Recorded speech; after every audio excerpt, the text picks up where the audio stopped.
Hey friends, Mystery here to talk about the plasma gun today. Now, the plasma gun has had some changes in the recent patch. It has had a balance shift and overall I would say a nerf, but you know what?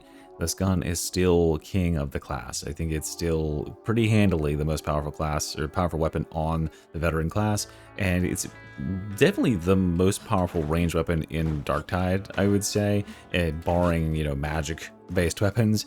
Maybe the Tox pistol gives it a run for its money, but this thing is still really absurd. But I wanted to dig into exactly what was changed about it, and hopefully it can inform you to maybe you should change up your build, or maybe you should experiment with this weapon if you haven't played with it in a little while, because they are trying to encourage playing with a different set of tools.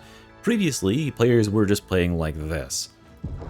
La la la la la la, I'm a plasma gunner veteran. I can aim.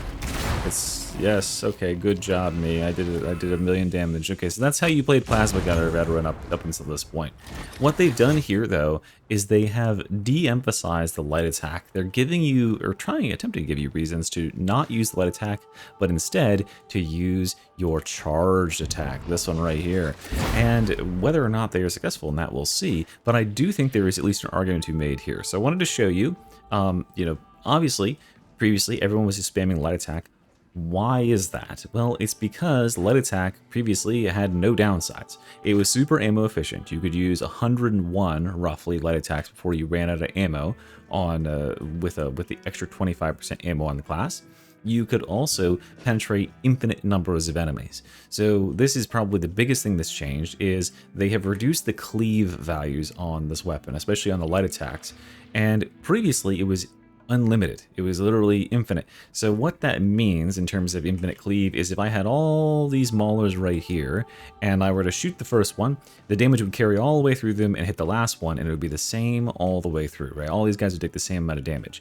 That is no longer the case. As you can see here, a shot now only penetrates 2 of these enemies, and I think that's a reasonable amount. Now you might be like, what the fuck? It only penetrates 2 maulers? But maulers actually have a surprisingly high hit mass. That is the thing that we're going up against here, is the hit mass of the enemy. How much damage they'll absorb, and therefore how little is going to carry over to the next enemy. And as you can see here, if we swap to another weapon, the bolter, that you might think is going to have a pretty high penetration. Like, look at these rounds are fucking massive, right? But here we go. I can't even get through one mauler. And, by the way, I'm using the 50% range cleave node. So this gun, the bolter, which is a high penetrating rifle, even with an extra 50% range cleave node, cannot penetrate one of these targets. The plasma gun without this node can penetrate 2. And with it, I mean, if you do the math, right, 50% more than 2 is how many, class? That's right, 3. We did 3. So yeah, the penetrative capability here is 18. That's the cleave value for you math nerds out there. Now that's just a random integer that they assign to it, but the base cleave value for this is 18 on light attacks. For the bolter, it's 6. So we are leagues outside of where the bolter is, and this is still one of the strengths of the gun, because of course, like, yeah, 18 cleave into these like high hit mass guys like this, it doesn't seem like a whole lot. But if I just have like regular jobbers like these guys, well, let me give a few more. Goodbye. Yeah, so like 18 cleave is plenty against this sort of enemy force, right? You're gonna absolutely clobber them. It's not every day you get a bunch of guys lined up like this. So if they've nerfed the cleave on the light attack, how have they compensated that on the heavy attacks? They wanted players to use that, right? Well, they've done 2 things for the heavy attack. One is that they haven't really fucked with the cleave there too much. You can still get infinite cleave if you use a heavy attack. We can go all the way through, right? More or less infinite. It does actually have some finite bounds, but it's extremely high. And the only enemies you really notice it against are things like maulers and crushers. Carapace armor in particular tends to fuck with this gun a lot harder now. Previously, you could penetrate through these guys like their shields basically weren't even there. And now, as you'll see, the first enemy takes 1200, the second guy takes 36. And with a charge attack, it's not too much different, right? So there's really no reason to ever charge attack a bulwark, and a very similar thing applies to the executor, or the crusher here. As you can see, charge attack, blammo. dealing quite a bit to this guy, about half his health, but then like less than 10% to everybody else. So probably just better to stick with light attack spamming into these two targets. But against targets like these, like maulers and like densely packed gunners and stuff, the heavy attack is certainly on the table. The other way they made the heavy attack a little bit more alluring here is by shifting around the balance of the ammo consumption. So previously, when you started charging an attack, it would take 1 ammo and it would go up to 9. So your minimum consumption, if you like clicked as fast as you could after you start charging like this, would be 1, and then it would do like almost no extra damage. I actually think it would do less damage than the light attack, right? But then it would scale up and it still wouldn't be doing 3 times damage all the way at 9, which is 3 times the normal cost of 3 ammo for a light shot. So there was even less reason to use it, because since they both had the same cleave properties, both of them were infinite cleave before, then that just meant that you could deal more overall damage by shooting the same spot 3 times with a light attack, or you could spread that damage around to different targets. And that's generally the best way to play, because, you know, most targets are going to get eviscerated by this thing. You don't need to shoot them with the Omega Wallop 9000. It's overkill for most targets. But what they've done here is they've made it so that when you charge this weapon now, the bare minimum that you can use is 5 energy, and it can go up to taking 8.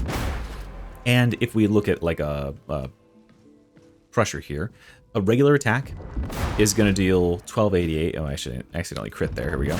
I crit again. Can I not crit? There we go. 1036. Okay. And so now, if I charge to full, 2723. So we're taking whatever 8 divided by 3 times more ammo is. Hold on, I'll pull out the calculator and I'll do it for you.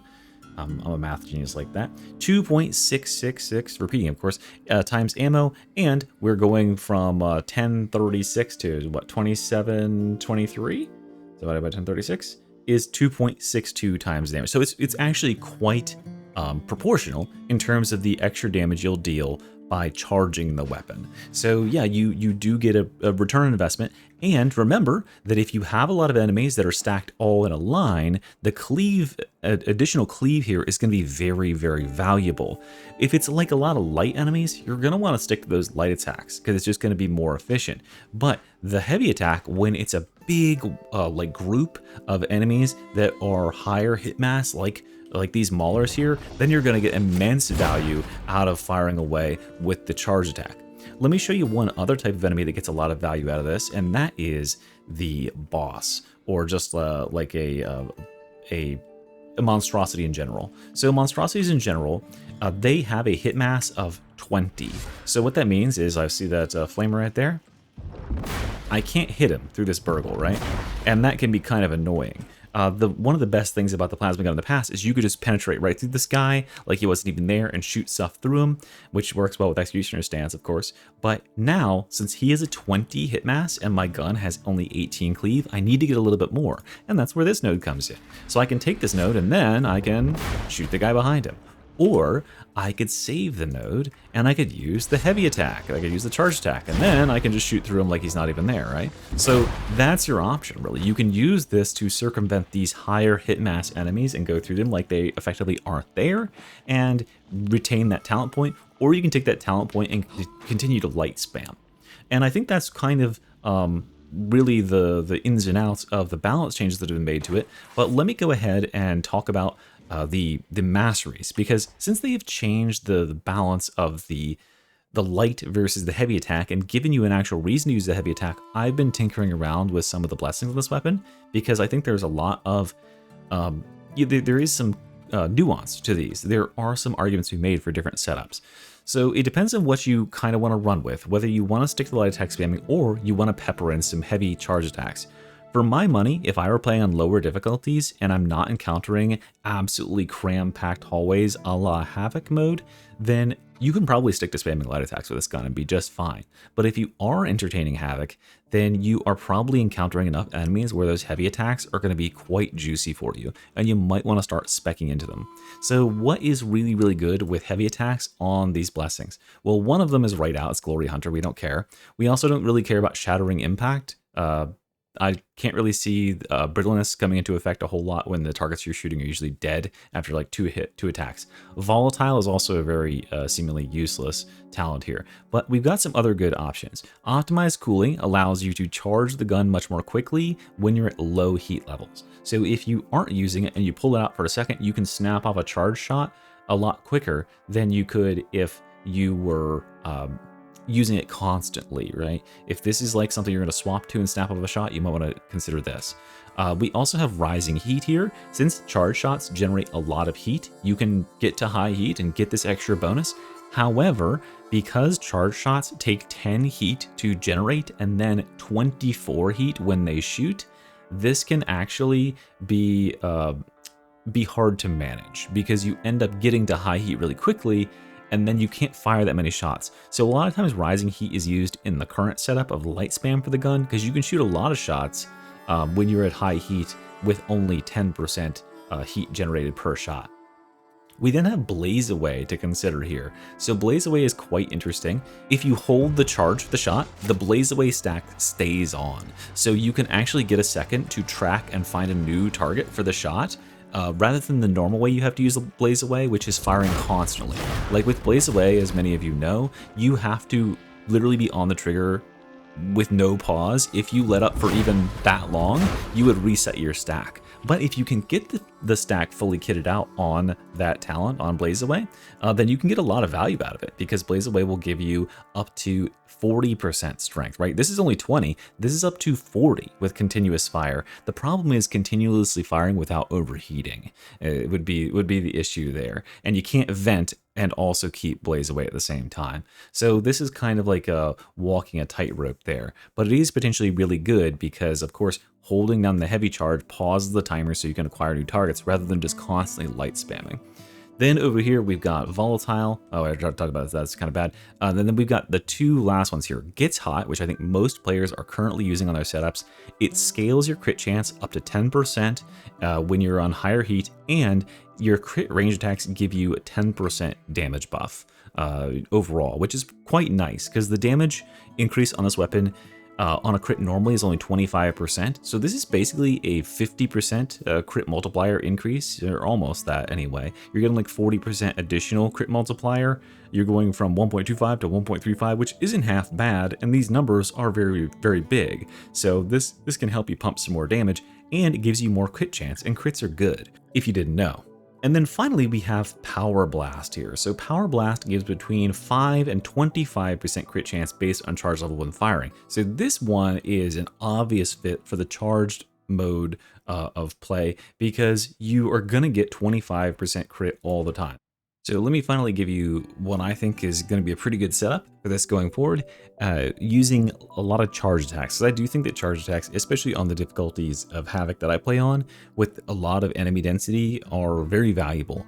You're going to be able to just pulp a ton more of those guys. Now, what I think is going to be really, really good here is being able to snap off these shots as fast as possible, and also preserving your heat when you do use a shot. I think that this is going to be really, really good alongside Weapon Specialist. Weapon Specialist, because every 2 melee kills, or every melee kill you get, is going to give you a 33% stacking crit chance on your next shot. We can then more or less guarantee that next shot is a crit because we're going to do that plus the 25% here, and then we're going to have some base stuff from the class. So what's that mean is that we are basically going to, start out with a bunch of volleys of, we could do light attacks or heavy attacks, get our heat up, and then once our heat gets like about 80-90%, we get in here, we go to town, and then we pull out a shot, and we're guaranteed to get a crit here.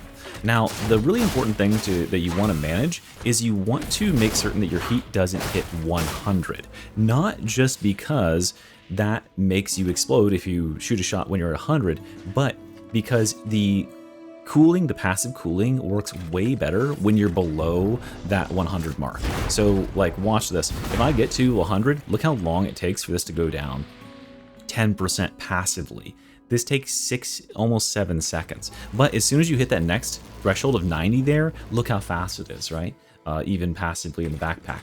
So what you want to do is you want to get some melee kills while you're right here, and then shoot off a shot, which will only generate 10%, get a couple more melee kills, shoot off a shot, only generates 20%, and then you can kind of hold this forever. So anytime you're at about 70%, it's time for a shot, and then you just go round and round. So that's sort of how I think you would manage this and keep your heat effectively down so that you can shoot shots with relative frequency, and those shots are going to be guaranteed criticals. They are going to just, you know, punch through a ton of targets, and of course you could use light attacks as well to keep the heat generation down too. But this will make certain that when you do use a charged attack, it's going to be a guaranteed crit, and it's going to penetrate through everything and do a buttload of damage. So that's why I've also, by the way, put critical hit damage on there, is because that is the type of enemy that, or the type of damage that we're going to be doing primarily. When we're shooting this gun, we're going to have a very, very high crit rate. So we want to make certain that we're capitalizing on that. And of course, that's a multiplier on top of everything else that we've already got, which is really good because the base damages here are already pretty juicy. So yeah, there you go. That's sort of my thoughts on the plasma gun. Let me know what you think. Are you excited to try some more of the heavy attack on this thing? Were you sad to see the old version go? Whatever it is, tell me down in the comments. I'll see you next time. Mystery out. Bye-bye.